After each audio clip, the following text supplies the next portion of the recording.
Do'stlar, mana shunaqa narsa kelgan. Buni nimaligini bilmayman to'g'risi. Mana shu narsani yasab berishimiz kerak. Buni oldin takarniga mana bu metalldan yasaymiz endi baquvvat bo'lishi uchun. Qalinliklarini kesib yasab olamiz. Keyingi navbatda chertyojni chizib olamiz do'stlar.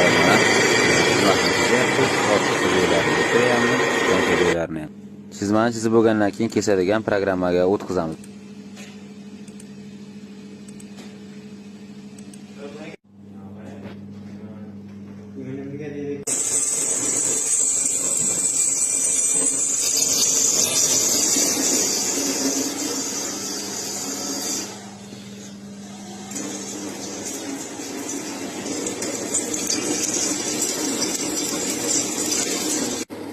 Aka, oz qoldi bir 5 minutlarga kesib tashay xudo xolasa.